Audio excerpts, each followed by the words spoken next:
hard not having that little sip on Yom Kippur.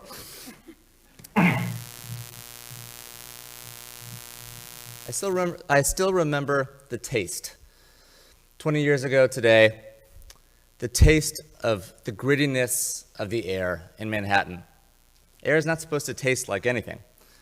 And yet, for anyone who was in Manhattan on that day 20 years ago, the taste of the atmosphere was palpable, it was tangible, it was unmistakable. I was lucky. I happened to be in law school at the time, and I was in the process, for those who are lawyers who know, the process of looking at and interviewing at different law firms. It was the summer before my last year. I'd actually just flown back to New York, to JFK, the night before from a job interview, and I was actually on my way out the door later that morning to Washington, D.C. for another one, when I called to confirm my flight, and they told me, look, turn on the TV, you're not going anywhere. It was a really hard time to be in New York. The depths of despair, of trauma, of shock were just incalculable. I can't speak to how it was like for those who were not living in New York, because I can only speak from my personal frame of reference.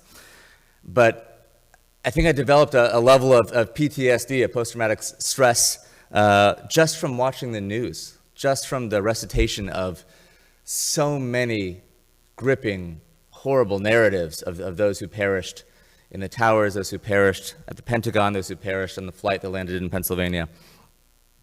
It was an incredibly tough period of time. But what emerged over time is the spirit of quiet resilience, watching and trying to help out where we could in the rescue efforts. I spent some time working with the Red Cross at night, bringing water and supplies to those who were in the trenches day in and day out. The level of resilience that emerged from that recovery effort was tremendous, especially as we learned of the heroism of so many who died trying to save others. There was a sense of unity that emerged in this country, of solidarity and of shared purpose, of a sense of being strong and resolute in the face of the unspeakable tragedy of 9/11. And I want to talk a little bit about that today and how that lends itself to our Parsha, because this notion of being strong and resolute animates a lot of our Parsha. In the final message of Moshe to the people, and Moshe to Joshua, I should get that name right, about how to handle the transition into the land of Israel. So in Deuteronomy chapter 31, verse 6, flipping along here.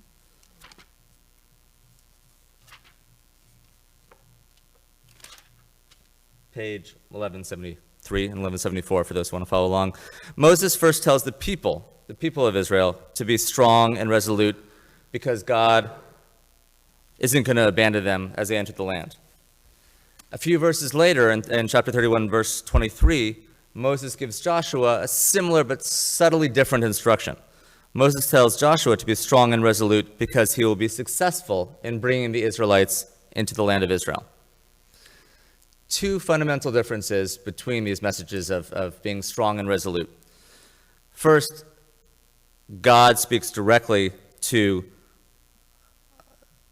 the people in chapter 31, verse 6. Moses speaks to Joshua. So we have God giving one message, Moses giving another message. But I think what's more important is the second difference is that Joshua is guaranteed success in his mission. Joshua is told that you're going to come to the land, you're going to conquer it, you're going to be successful, mission accomplished. Israel is not given that level of specificity. Israel is told that God will be with them, come what may, but they aren't really told what will come, and they aren't really told whether they'll be successful in whatever they need strength and resoluteness to handle. So why? Why this difference between the two messages? Why certainty with one and sort of ambiguity with another? A reason I'd like to suggest is that God knows what's going to happen to the Israelite people. God knows and tells Moses and tells us secondhand that the people are going to fail in their efforts. The people, after entering the land and enjoying the splendor of the milk and honey and richness of the land, they're going to nevertheless return to idolatry, return to their ways, and that God's going to temporarily abandon them. God is going to, as God says, hide my face from them. The notion is of hester panim, of the face being, God's countenance being hidden from the Israelites. God knows that at that point, the Israelites are going to need tools of resilience to recover from crisis, not to feel permanently abandoned, not to feel that the hiddenness of God's face will remain.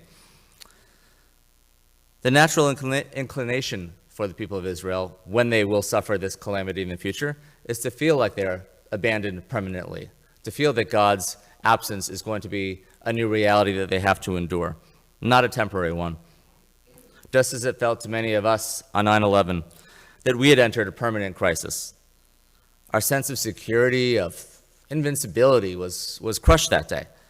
This was December 7th, 1941 for my generation, all over again. Except instead of something happening way out there in Pearl Harbor, a place that none of us probably would ever visit or know much about, this was in the symbolic center of American life. This was Manhattan. This was Washington, D.C. This was the Twin Towers and the Pentagon that were hit, with another plane heading for the Capitol that would have hit there, but for heroic intervention. The emotional and psychological tools that God and Moses give the Israelites when they're going to be faced with this calamity in the future is access to a comforting narrative that is both accurate and affirming. Moses tells the people to write a poem. First, God tells Moses to write a poem, and then Moses says, you also, Bnei Israel, also need to write this poem and have this poem in your mouths, have it be something that you recite and teach your children and your children's children, something to look back on when times are tough, to remember. A poem written in their own words, using their own voices, not Moses' words, but their own words, their own voices. The testimonial isn't supposed to be magic. It's not like saying whatever's in this poem is going to sugarcoat or change reality. Instead, what it does offer them is the strength and resilience of the people and the reliable presence of God. The testimonial won't prevent tragedy, but it provides a roadmap to the level of positive thinking required to weather adversity, to weather crisis, to weather tragedy. Because it turns out God doesn't actually hide God's face from us or draw distant. God is permanent, and God's love and God's relationship with us remains permanent. What we lose is our perception of God's proximity, of God's closeness. That's what comes into play when crisis strikes us. God doesn't become weak or distant. We do. We become weak and distant and lose that sense of access to the divine, access to that can provide us with comfort and solace.